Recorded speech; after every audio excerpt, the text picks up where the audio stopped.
Hello and welcome everyone to another edition of Women in Film's Laptop Cinema Club, the series where we bring you intimate conversations with the female creatives making the media you love.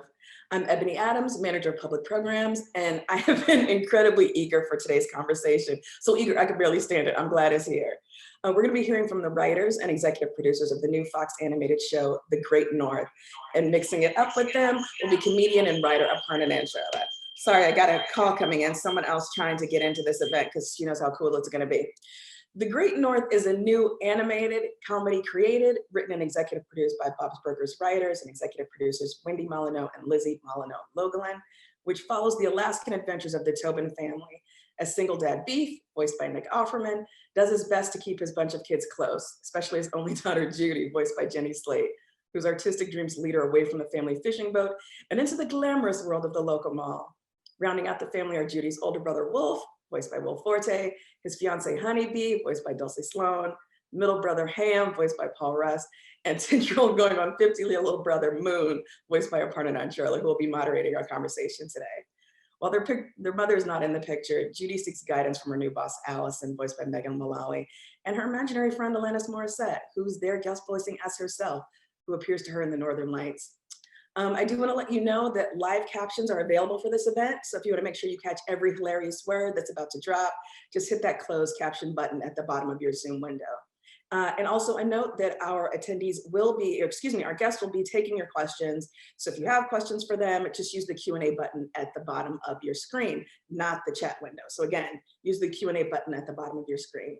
And now I'm going to turn it over to our guests, Aparna Nancherla, Wendy Molyneux, and Wendy Molyneux.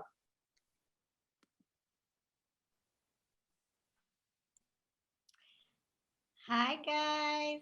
Hello. Hello. So good to see you here on Zoom where we always meet. Where I live. I know. It's such a funny coincidence that this is actually what we do every Saturday. I call you guys and ask you questions, and now other people are watching. So yeah, this is just what we are always up to on a Saturday morning. Well, first things first, I actually don't even know the answer to this, but how did you guys develop the idea for The Great North? Like, where did it come from, and how did it kind of morph into the show that is now appearing on people's screens? We kind of took a page out of when Lauren started Bob's Burgers. He kind of had some voices in mind and was working with people that he'd worked with before, and was like, oh, maybe what do I build around them? What would they look like if they were animated and all of that stuff? And ours sort of came a little from that and a little not from that we sort of knew that we were interested in working with Nick Offerman and thought, because we knew we'd probably be taking this because of our deal, we would go to Fox first. Yeah. At the time, 20th was still part of Fox, to be like an animated family show that would possibly fit on the night of what they already had. And we were like, well, what if Nick was the dad of a family? And we just kind of started from there and grew it out and, shaped the show around okay, so then what if we focused it on a dad and daughter, and that's where sort of Jenny Slate came into it as Judy. And then from there, just started building the family out around that to where it was like, okay, so she has only brothers. So she has 3 brothers. And then we were like, and Wolf's old enough to have a relationship. And it felt fun to have potentially someone who didn't grow up in Alaska to kind of be like, our eyes from the outside, which always, it's like sitcom 101 a little bit. Oh, I feel yeah. like, how do you do that in a way that doesn't feel corny? So that's hopefully we achieved that, but always helpful to have. So, and kind of built it out that way. And then Lizzie could probably speak more to the Alaska of it because she's been there more. And so that really came from Lizzie's experiences. Yeah. I mean, I think when we were thinking, we worked on Bob's for so long, for 10 years. And so I think we had, lived in that world of sort of telling stories within sort of their smaller business apartment in a big busy city. So that's sort of where we were used to drawing story ideas from. I think we wanted to go somewhere totally different, and I think we were thinking a little more out there, a little, like a small town, but it felt like, maybe sort of rural towns within middle America was sort of right familiar. Like we've seen that on, definitely in live action and a little bit in animation as well. So I think that's where the idea of Alaska came. I had been to Alaska a few times. My husband's brother lives outside of Anchorage. And so I'd been up for the Iditarod, which is like the dog sled races, all of that. And I think just it is truly a very different place. Right.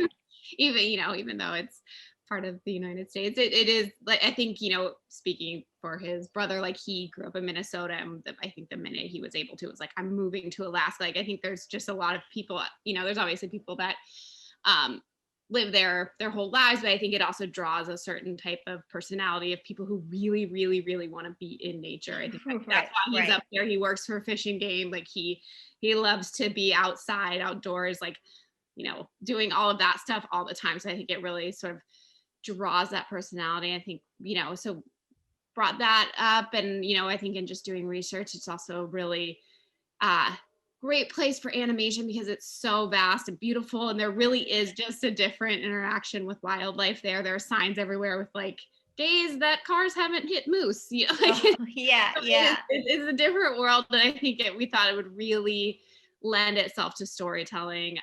And so it kind of all just started there. And then we, built out the world and got our cast, and luckily including you. And I was wondering how you guys knew so much about Alaska. I was just like, what is the connection? A lot of it for me, honestly, was just the internet.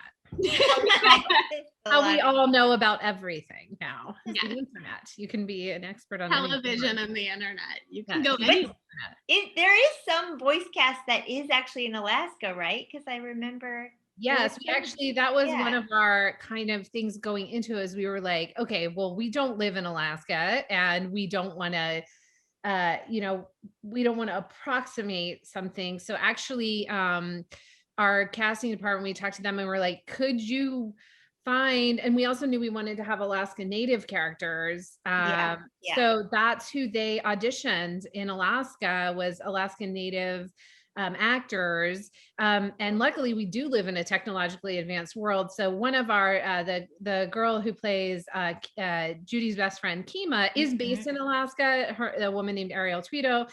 She's based in Alaska, but she's frequently in LA because she's always traveling like crazy. I think that's sort of part of what she does for a living, is travel around and do, these amazing videos. And she does it outdoors. She's always up to something cool. But then two of our actors, Delmer and Mayor Peppers, live in Alaska. So we've been able to get them set up to record. Even before we were in the pandemic, we had it set up so we could record them from Alaska, which is really cool. Like literally Ray, one time we recorded him, was also working at a hotel and checking people in. Like, so he was set up to record while also doing his day job, which is like, I know we all do that in LA before you're able to make a living of your day job, or he was like literally doing his acting job and his day job at the same time, also in Alaska. So it's been really fun to and we're dying to go up there. We were planning to go over the summer, and then I don't know if you heard about COVID, but I've heard some glimmers about it. There's been like if you do a deep dive on the internet, you can find out about it. So Well, going back even farther, I guess I know some of the audience are, people looking to break into adult animation. So how did you guys kind of end up at Bob's Burgers, and what was your journey, into animation versus working in comedy for live action? I mean, in a way, we really just sort of lucked into animation. I mean, we were, Wendy and I we were writing together for a few years before we got the job on Bob's, and Wendy had been writing before that too. Very old, a little older than me, so she had already. I'm extremely wise. I speak mostly in riddles, which I'll be doing more as this goes on because of my age and nature. Speak in riddles, you have to figure out yourself to acquire the wisdom. So I mean, we had written a couple of samples the way I think everyone is that's trying to get into writing. We had written a couple of feature samples, and I think we were working on some internet shorts that someone was sort of interested in shooting and putting online, and we took those and sort of put together basically a pilot script from that. And we think that's what that Lauren and Jim got. That is what they read. I remember that Yeah. specifically. They did read that. Yeah. And we just sort of got lucky that we were in a batch of scripts that they read when they still needed to bring another writer or set of writers on. And so we just met with them. I think we had done a couple other staffing meetings really recently before that we did not get those jobs. It felt like it was a real an uphill battle as it is for everyone. It's really hard to just get your foot in the door. So we saw the presentation, we went to the meeting, we were like, this is amazing, this is the funniest thing, we would die to work for this show. And then we were like, we're not going to get our hopes up, this is never going to happen. Right. Yeah. And then somehow we got the job, and it was really just they were like 2 women for the price of 1. How can we How can we say no? 2 women at staff writer level, price of 1. Let's do it. We were a great deal. We were a bargain. And so BOGO. Yeah, we were a BOGO. So exactly. That's so fun. And you guys, I mean, I know a lot of creative partnerships, very tempestuous. I know you guys seem to get along on the camera, but I know there's a lot of fighting behind the scenes. But how do you guys, how long have you worked together, and how did you decide that you sort of wanted to create stuff together and keep the partnership alive? I guess now we've been probably working together about 15 years. Is that possibly correct, Lizzie? Because it's been basically since you graduated college, not to out your age. You're not quite as aged as me. So you're still allowed to participate. Starting to come in, so I slip into it here and there. But I think it's 15 to 16 years, somewhere in there. Yeah. I mean, I think in a way it does help to be family members, because I think other partnerships can break up. Yeah. What would we do with that and be like, I can't come to Thanksgiving because you have to split the holidays. Yeah. Yeah, because that mess is going to be there. I'm not going. We can't have a feud on that level. I think that it helps that we have the same sense of humor and sensibility. So I think that's the number one building block for any writing partnership, I think, is just we don't have a lot of disagreements. Like, we get so many emails in a given day asking us on the show, like, do you guys want this or this? And almost a lot of times we'll reply at the same time. We almost always have the same choice. Somehow growing up in the same family, thinking the same things are funny or whatever, it feels like we have but there are moments where we disagree about something. And I think it's and I think this would go for any partnership, things kind of go into 3 categories when you do hit a sticking point. Is 1, you really don't care about it, easy to just go, oh no, let's do it your way. 2, you sort of care about it, but you care about the partnership more. So you go oh yeah, I kind of like that one better, but since you feel strongly, do this. And then there's the times that you do feel strongly. And we definitely have those points where we go hey, I don't want to push back or whatever, but I was thinking this, and here's my reasoning. And somehow we managed to figure those moments out without it resulting in any true conflict. I think that's the thing, is always kind of just keeping your mind in the middle of what is truly important here. You preserve the writing partnership, you preserve the show. It's never some people do have those kind of tempestuous partnerships. I don't think my mind could survive it. I don't like conflict that much. I mean, I think it's like any writing partnership. I think it's also a good just model for writing in general. I mean, I think you're always going to come up against other ideas, whether it's notes or if you are in a writer's room, you're not the only person that has, you might have a little more say over your episode, but you know what I mean? I think there's always that sort of constant sort of push and pull when you're working on something creatively. There's always, it's never totally solely your piece of, I mean, I think for a few people in Hollywood, maybe that's true. Yeah. Not for us. So I think, I think the benefits are, it's great to always have someone to get feedback from. I think I really enjoy having someone to collaborate with. I think it just makes it more fun, and it's you can always sort of test stuff against each other. So I think that's really the great part about it. And you always need someone to make this face at very quickly when you're getting notes. And then like back to normal, but like they caught it. Like just a really quick eye widening can be, if the other person say, it like takes the air out of like the bad situation when you're like, of course we can't do it now because we're on Zoom. You're visible at all times. But right. in the real world, if you were we've met in the bathroom at certain jobs. We met in that. We were one time, and I don't think I'm not going to name names. I'm not going to say what the project was, but we went to a punch up room. Like, you do the sometimes for movies, you go in and you read the script and it's like 8 hours and you sit and punch new jokes or talk about plot stuff. And Lizzie and I were the only women, and all day long it was just like, and then like I went to the bathroom and then Lizzie came in, and then vice versa a couple times during the day, just be like, what is happening here? I can't remember the exact. We were like, you said that, and then that other person said the exact same thing. And the men were repeating the jokes that we said, but louder.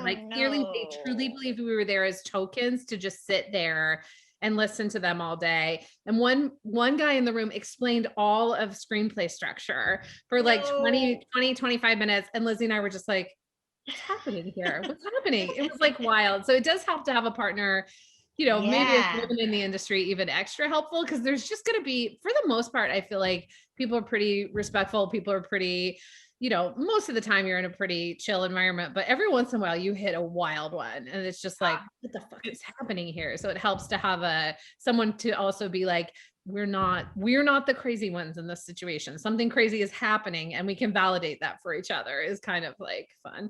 Yeah. Plus I think, I don't know, I've never experienced it, but I've heard sometimes there's some bullshitting in our industry. And I just feel like if you're just a rumor, but I think as family members, you're probably not, you know how to read the other person, what they're thinking. And that is not true of all creative partnerships. But speaking of your writer's room, how did that come together? Like what types of voices were you seeking to just fill it out? I know obviously there's the angle of people with Alaska experience and knowledge, but what else were you looking for? I mean, I think for us, I think we're just looking for people with really sort of, obviously, you read a lot of scripts when you're staffing, and I think there are, those special ones that sort of have a unique voice to them and maybe are a little bit different, that don't necessarily even fit with the tone of what we're doing, but that just sort of stand out and grab your attention. And so I think that, obviously that's step one. You're doing a lot of reading and just sort of reacting to things blindly. What scripts do you like?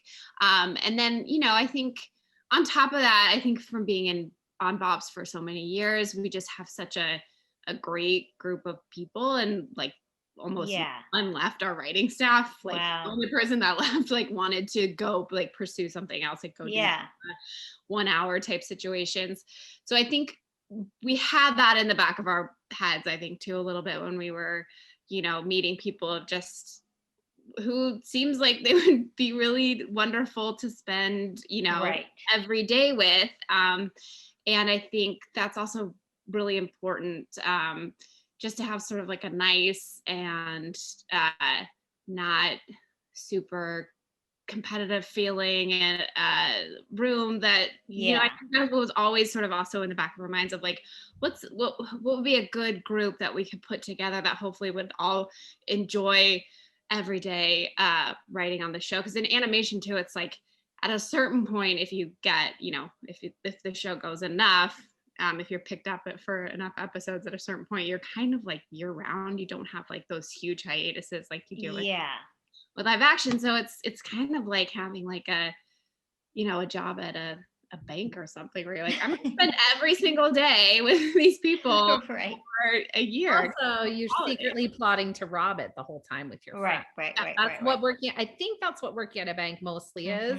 Like you do your day job, but then you find a group that you're going to rob the bank with. So it's very similar in that way. We also, I will say, at the time, I think we were like not too long into people firing their agents and the whole agency Oh, campaign. yes. So we actually got a lot of submissions via the portal and all that stuff. So that was interesting. I felt like it was really cool to have direct access to people's scripts. And it feels like that's something that should survive, because you really do get agents, managers, whatever, pushing like, this is who you want. This is who you want. And, maybe their more junior clients or newer people might not be their number one agenda. So you might not even be getting the scripts, because we went a little bit, I would say, bottom heavy on our staff, whereas a lot of staffs go top heavy of trying to get these really experienced, more established, older, and everyone on our staff is great. But what Bob started with was like a more heavy staff writer presence and sort of so I think we kind of thought the same thing, as like, be great actually to have people who, they don't have to have spent 15 years on staffs already, could be first, second job or whatever, because you're just liking the person and the writing and whatever. So that was another thing we thought about a lot, is like, it's great to have people grow with the show, because we were staff writer level on Bob. So were a lot of the writers that came on to Bob's, and that really worked because we built a camaraderie and we stayed together. And you got to learn the business. And that's one thing in animation. You're a writer. You're also sort of learning the trade of animation. Like, it's sort of like a journeyman kind of journeywoman experience to learn all the parts of animation and like all the little tiny pieces. It is, if you don't like to be bored, animation may not be your thing. Like, there's a lot of sitting in a room for 6 hours looking at an animatic going like, is he moving his hand correctly? Like, this is not what you're doing in live action. You can't go back in and move like Jennifer Aniston's hand. Differently. So, but we can do that. We are, so it's like, so I think it was finding people who felt like they were attracted to working in animation. But again, like, we did go a little bottom heavy on our staff, because it's just what we knew. And so that felt good to us and the portal I thought was cool, and I hope that it continues. I don't know if it is, because obviously we haven't been staffing again, so we haven't been like looking at that. I don't know if that resource is still available, but we definitely clicked and opened scripts from that, and I think it's really helpful. It's really helpful, because you're not just getting the big agency's top priority client. You're getting like someone who's amazing but nobody knows yet is cool. Yeah, I think it goes back to what you guys were saying about when you were first trying to get your foot in the door. It's just so hard to kind of separate yourself sometimes without getting your sample into the right hands. So I think the portal kind of surmounts some of those gatekeepers. Speaking of animation versus live action, I know you guys have dabbled in both. Do you feel like there's more creative freedom in a lot of ways in animation, just in terms of like what you can bring to the screen that you can't necessarily in live action? I think it's different. I think the one thing I will say, I think you can, of course, you can be absolutely bonkers in animation and do like the style of Bob's in the Great North. We're not as like, we don't go as far afield as say like a Rick and Morty or whatever, where it's always some like a wild adventure kind of. We stay a little, it's almost like our shows could be live action. But I think what it does come into play is like, what can you do within the budget you're allotted? Because that was one of our considerations with Alaska too, is like, if you went up to Alaska and tried to shoot like the stunts that we're able to do just in animation, it doesn't really cost us that more to draw a person dangling over a crevasse than it does to shoot them sitting in a restaurant. Whereas if you were live action, you just couldn't do it. So it's like, we do get to like have a little more freedom, or like do a black and white pencil sketch part of the show, or let your mind roam in that way. That I think we do like that. But I also enjoy sort of, I mean, live action, it's fun to try to find out how to do that within the confines of what you can do too. So it's just different kinds of challenges, I guess. Yeah, I guess it's more prep on the front end for live action, is you actually like, that's the great thing about animation. You're just like, we're gonna set this one they're gonna be on a moving raft the whole time. Okay, cool. Like, you just don't have the art, of course, the animators are sometimes overly tax spend because of that. It's like, oh no, another all new backgrounds in this episode. Yes, they're killing us. But I think it's just, it's not as much I think prep on the front end. Like I remember Lizzie and I did do one live action pilot, and we wanted to have the character stranded on a piece of ice with like a caribou or something. And they were like, okay, well, we've looked into that. And for 3 seconds of footage, that would be like $500,000 or something. Whereas like in the pilot of ours, Aparna, your character like climbs a tree and falls to a moose and then falls onto the ground, and your character is 10. Like no one would let you do that in live action. It would be like, you're not taking our 10-year-old actor and throwing them onto a moose in a pilot. Like you just couldn't get the insurance probably. So it's we didn't have to think twice about doing that to your character in the pilot. So. We just really want to put all of our actors charged animals. Like put people in dangerous situations with animals. That's like secretly murderers who want to take people out using large animals. I have heard that is some of the most like hard stuff to shoot is like animals, just because they do whatever they want, and it's like to get the right thing you want it's like the snake is gonna take its own time to get in the right mindset of this. That's why our live action show Snake Family did not go. Ultimately, a lot of people died on that set. So many deaths. You can't rush a snake. They're ready when they're ready. Yeah, speaking of live action, it was announced last November you guys are writing the third Deadpool movie, which is so cool. Is the superhero genre one that you always dreamed of tackling, or how did that come to fruition?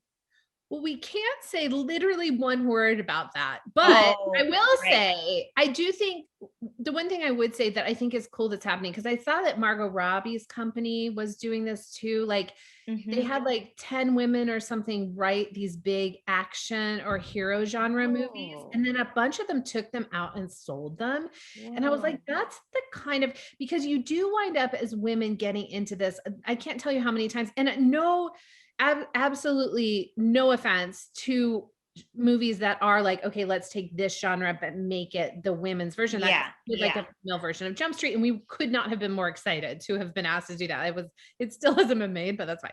But like, so no offense to that at all, because we love female oriented things or things that are supposed to be for women. But it was like, we never went somewhere and they were like, here's this big, what could traditionally be seen as a male property, male genre. And you're just the first thought for it. Like it was always kind of like men would be the first thought and women would be like, so what I thought was cool about like what Lucky Chap was doing and what's starting to happen, I think is it's like, women could also write a Mission Impossible movie or this kind of, there's no reason it has to be a male genre. Cause I think a lot of us really enjoy those kinds of movies, and so I think that's a thing that's shifting that I think is cool, and we've maybe benefited from, is like companies going like, why isn't our first thought the women who write on this show or this new female voice? She could do action, and some people don't want to do action, so it's not, but I think it is getting women into the first thought conversation. But it's also because I think you're seeing more female directors in those genres, which is cool. Like Fogel, who directed Spy Who Dumped Me. And then like, I saw she was the like EP and first director on Flight Attendant, which is more of a spy action genre. So I feel like you're seeing women start to, and like Chloe Zhao is doing Eternals, like seeing women step into the director's shoes, because I think they're going to also trust those female writers more. Like we all trust each other. So there's not someone then in the process going like, oh, but could we? And I think that's the cool thing that's happening is like changes across the board. And maybe that's because there are more female executives of the company. I don't really know. Anyway, sorry for rambling. Lizzie, you probably have thoughts on this too. Well, I mean, I think it was interesting. I obviously agree with everything you're saying. I think that's something that we've always sort of felt, is that we like a lot of different genres of movie, and it's always hard to sort of be, lumped into one group. But I think in a way it's like, I feel like we felt that with animation too, the way Wendy, you were saying things are sort of expanding out. I think that's true in animation too. And I think that, I think that for us, obviously, we experienced that with Bob's a little bit. I think Bob's, had a more female heavy staff than I think a lot of other animated shows traditionally up to that point had. And having these really dynamic female characters and, female animated characters, they get a lot of response. I mean, Tina Yeah. is like a huge character. An icon. Yeah. It's like, I think it's like a lot of younger, obviously probably dudes and younger dudes like her too, but I think there's like a special connection, I think, for younger, like teen girls that, identify with her a little bit or just find a lot of comedy from her because they also have been 13 at one point in their lives. So I think, I think it's all just part of a trend that's happening that we're seeing. And I think it's exciting. And I think that it's, a lot of people don't just want to write one type of thing. So it's nice. I think I think it helps overall when people are able to kind of look around, it gives you, I think, it makes, I think the results that come out of that, I think are, I think it sort of changes how a movie can, or a TV show can feel if it's got sort of someone who has different experience that they bring into it. Yeah. Plus, I know you guys just love those trolls who hate women doing anything. Yeah. They're so fun. What are there any other dream projects that you guys want to tackle that might be different from what you're doing now? I mean, I think just as we were saying before, I think there's a lot of, I think for Wendy, and I don't want to speak for her, but I think we just love TV and movies. Yeah.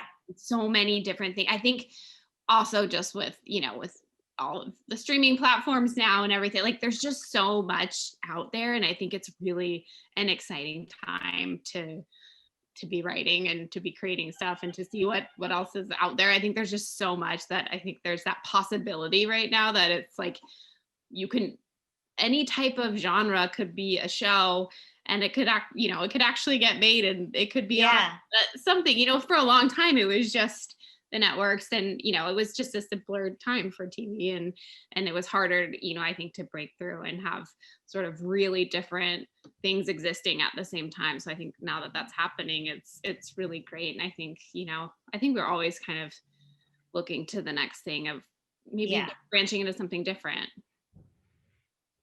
Cool. Wendy, any thoughts? Oh, do I have any thoughts on what else? I think it's like it's always fun to think about like other genre stuff we like to do because we both like sci-fi a lot and other genre stuff like that. I feel like on Bob's we were always like, what if we did this genre but as a Bob's episode? So I think it's like just thinking about genre and stuff like that. And and also working with maybe now that we have a little more experience, possibly working with younger writers to say how can we, because I think Lauren has done that with us and with other writers on staff, is to be supportive in a way where you're supporting and helping get through the process, but getting out of the way of the creative a little bit. Like Lauren was great with this. He's an EP on the show, but he really let us take the reins. There was no micromanaging from him. He was sort of like, yeah, you guys have already been doing this stuff for me, so go do it in this show. So he's an EP, but we really get to run it day to day and all that, and get to make the final decisions and things like that. So I think it'd be cool to do that for others, not in a patronizing way, but in a boosting way. I think is like something as you transition into like, oh shit, we actually started a show and we're running a show and it's staying on the air for at least 2 years. Not good more, but like, that it's like, okay, then how can we also be looking to the future in terms of helping other voices potentially get out there? Feels like that would also be a really cool thing to do, as slowly, I think, because you don't want to like accidentally like start doing too much or something like that, or be where you aren't, helpful, but it would be cool to do that in the future. Rambling. No, I love it. It's great. I think we have to pivot to audience questions, but while I'm sifting through them, I did want to ask, how did Alanis Morissette get roped into the Great North? I was wondering if that was something that happened organically, or if you were always like, we got to get Alanis Morissette in here. We did write her as the muse for Judy in the Sky, and we just wrote it in the script in the pilot. Yeah. We were like, let's see if she'll say yes. And then there was a Yeah. plan of like, I guess if she says no, we pivot. But Right, like we were right. just crossing our fingers, and we sort of didn't know what to expect, because you don't, even if someone, we thought she was funny and we know she's done some acting, but it's like, who knows where someone's at in their life, if they'd even, or if they're even just going to open that Right. email and be like, what? No.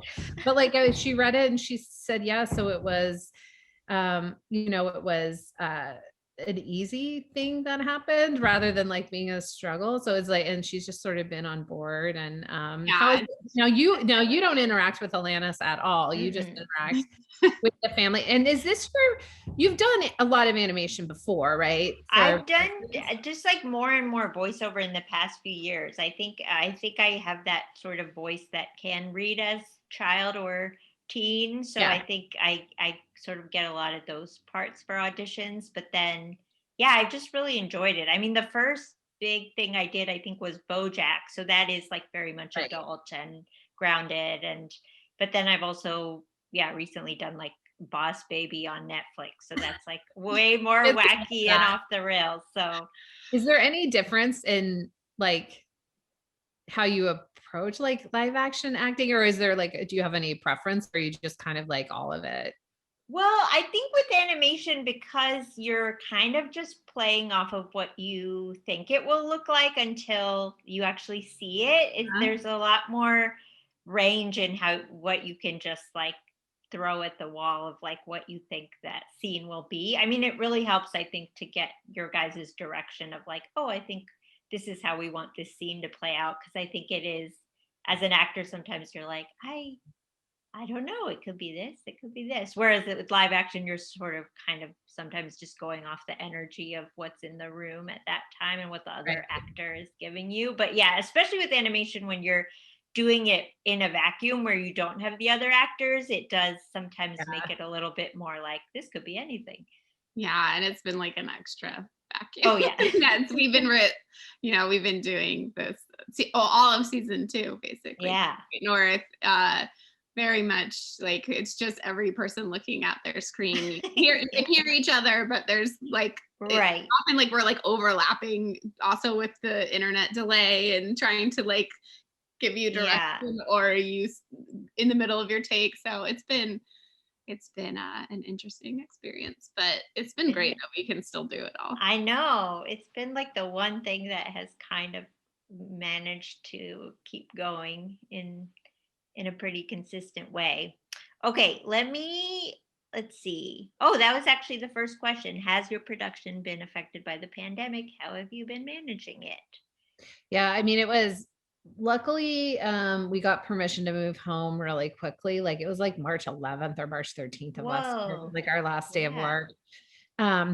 Well, they sort of figured it out, but within like 2 weeks, a lot of stuff was up and running. Everyone had to go back and like get their computers like zombie style. You were going into like an empty building to rescue your stuff. You felt like literally like something was gonna like scuttle out of the shadows. It was like cups of coffee on desks, like everyone just left.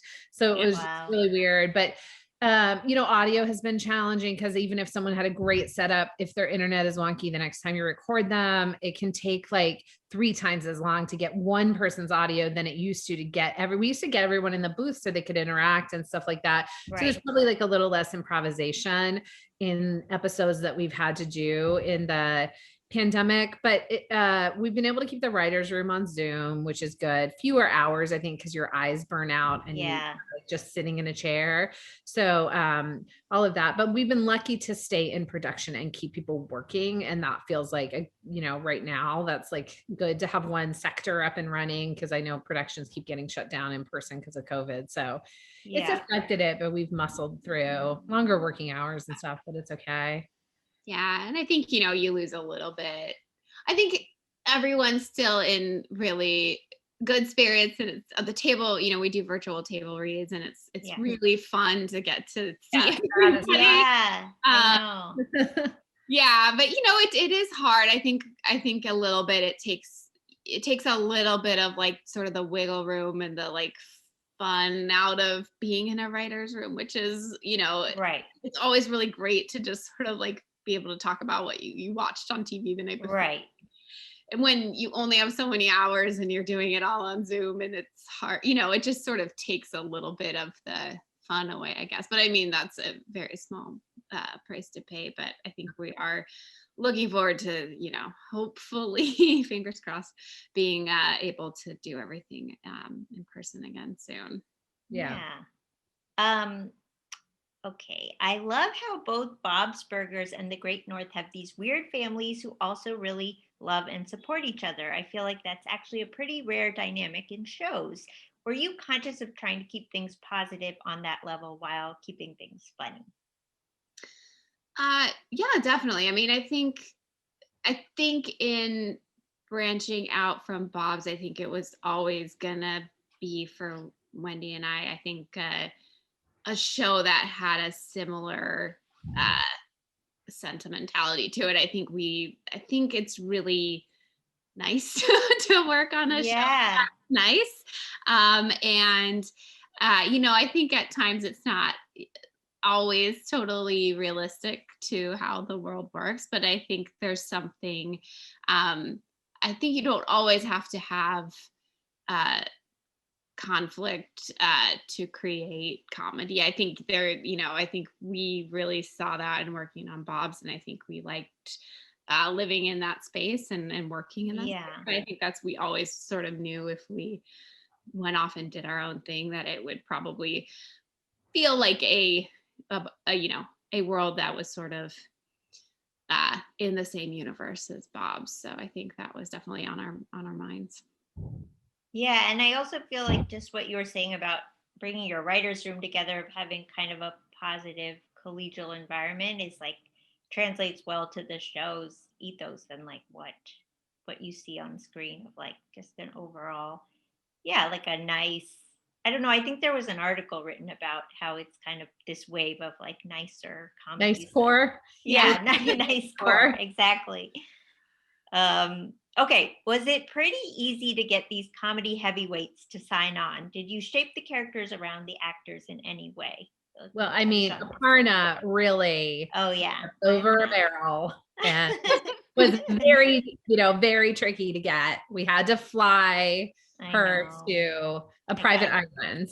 A lot of demands. Just wine and dine her.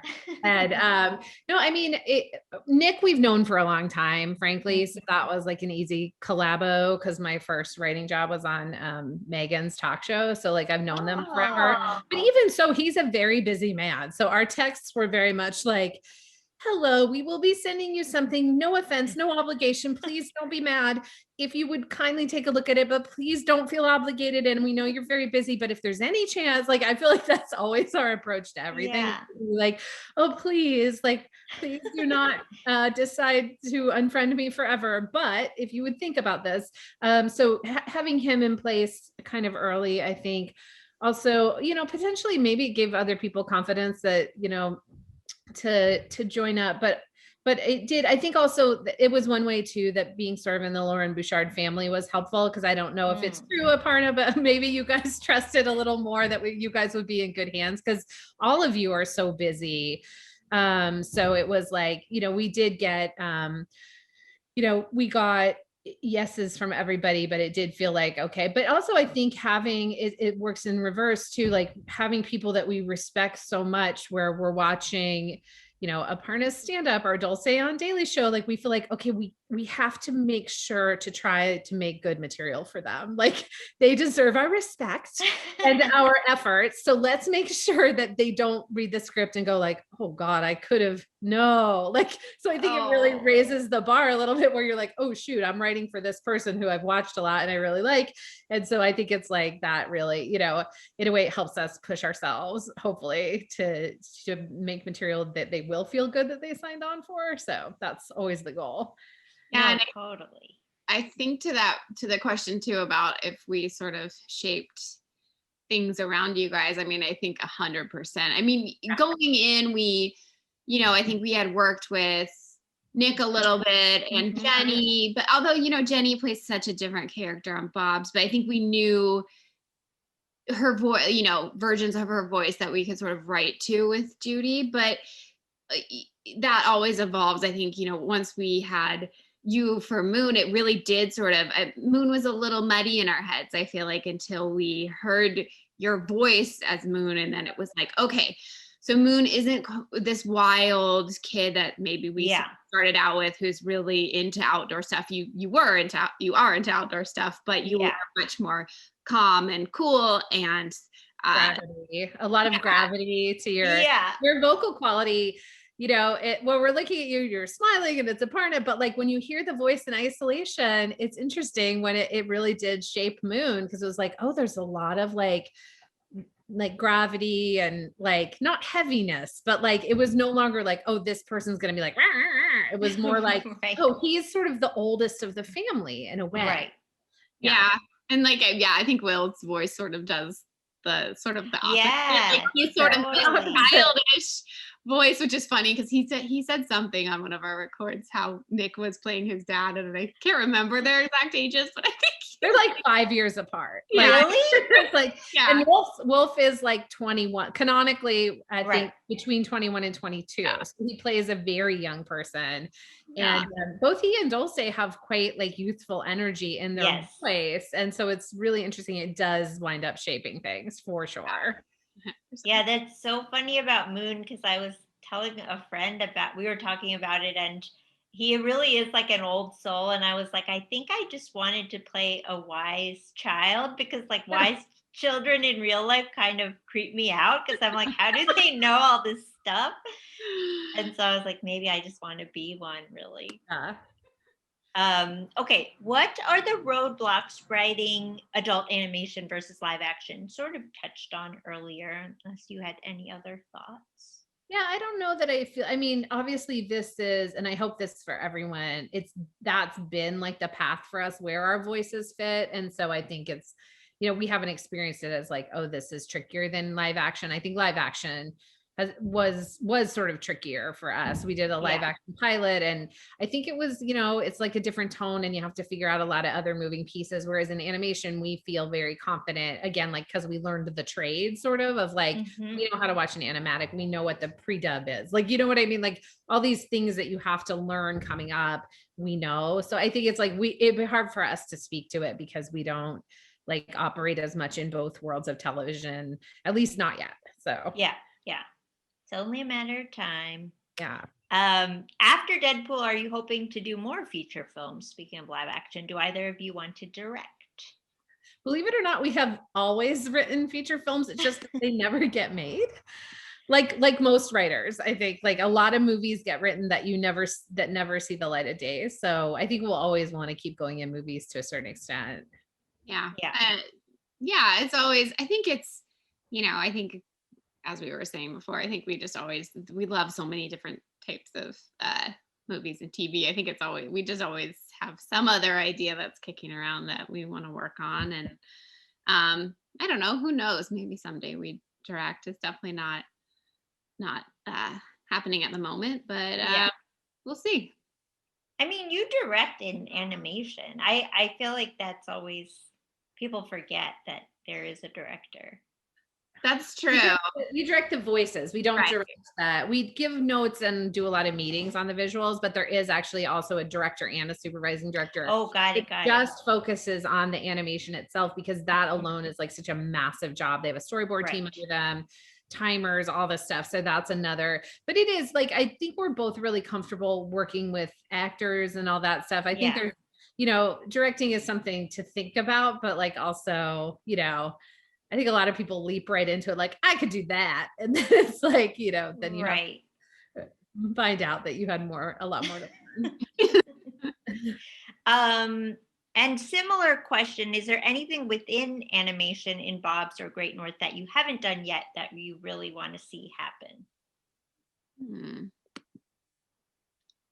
I mean, I think it's just more of like, I think Great North, it's like so much is still a question mark. I think what we really like with Great North is to settle in and try to have, a nice run from year to year, and do what I think Lauren and Nora and Jim, who are the 3 different people who've run the show, and Bob's have done successfully, which is keep it feeling good and not sort of stray into different tones, you know, to keep the Mhm, tone mhm. consistent. Just keeping a tone consistent is a big job, I think. So I think for Yeah. Great North, it's not an exciting answer, but it's a truthful answer, is to try to just make the best 1,000 tiny decisions per day to try to keep it going and keep it feeling good. If people turn out to like it, Right. try to right. keep it consistent. That's a big job in and of itself, I think. Yeah, and I mean, not for, I guess, us necessarily specifically, but I mean, I guess I just would love to like, I'd love to see more animation keep coming out, and I think from different types of voices and see Voices. different worlds in animation. I mean, Mhm. there's just, I think there's so much that can be done with it, and I think it's starting to, kind of grow out a lot more than, it even just in the last, since we've been working on Bob's, just Right. there's been so much more animation. I think it's great. I think more, people with interesting voices should get into it. I just think it's such a fun For sure. world, and I think it reaches so many people. There's so many, there's a lot of animation that can be, watched by a large age group. So I think Yeah. I think it's, I just think it's a wonderful medium, and I hope it continues to sort of branch out. Yeah. And a side question that suddenly occurred to me. I know Bob's Burgers had a lot of like songs and a musical element. Is that something that you guys wanted to definitely bring over to Great North? Like, did you have that idea in advance, or was it kind of just a natural, like, oh, we should do songs here too? Yeah, we even had like 3 songs in the pilot that we wound up cutting because we were like, I think the notes were sort of like, well, are you guys doing Central Park, which is a full musical? And Oh, we were right, like, right. no. Yes. So we decided to start without a lot of music other than the theme song, but we do have a full musical episode coming up. We love music. We love working with the music team. Yes. We have both an in-house music team and then our composers. And it's just, music is one of our favorite parts of the week when we get to work on that. And so, yeah, I think it was always in our mind of wanting to do that for sure. Sure. Yeah. Really The fun. full musical episode is a fun one. I'm excited for people to see it. And also, and Aparna may or may not be singing one of Cher's greatest hits in the next Oh, in yeah. season 2. So I everybody look out for that. I was just gonna say, like everyone on our cast can sing so well, so it's Yeah. also been really nice. Like, just like we can give you guys stuff to sing, and it's like so beautiful. Like it's Oh, that's so to nice. work. I don't feel like I can sing like the way a lot of actors can sing. So Oh, I hope this is. Oh, I love Okay. the sound of your voice. Yeah. Not to butter you up, but I do. Thanks, guys. I think we're out of audience questions. Ebony, is there any other questions that I might have missed in the chat? No, we are good. This has been so great. One of the things that's really awesome about these conversations is the mix of like kind of industry insider information. Like, here's some things you should keep in mind if you're interested in, being part of this kind of work. But then also the peek into people's creative process and how, you get a sense of the way people are in writers' rooms or, running a set. And this has been just really fascinating to be on the back end of and listen to you guys. Wendy, Lizzie, thank you so much for making the time to do this. It's been just really, really fantastic. I can't wait for us to post this video so people who were not here can check it out because this show is so funny. Y'all, please watch The Great North. Like, just, you're gonna love it. You're gonna love it. And Aparna, thank you for stepping in as guest host for this. You were fantastic as a moderator. Like, I don't want to play favorites, but Moon is my favorite on The Great North. Like, there's something about like a weird little kid who's kind of older than their age, plus the fact that they're constantly wearing the same, like, Yeah. weird costume. That's my kryptonite on screen. Like, seriously, I love those little kids. Again, thank you all for being here. Thanks for the audience members for asking such great questions. If you missed part of today's conversation or you missed any of our other past Laptop Cinema Clubs, you can always go check them out on our Facebook page or the Women in Film YouTube channel. But on that note, I'm gonna let everyone go. Thanks so much. Have a great weekend, everybody. Thank you so much for having us. Guys. Bye. Thank you.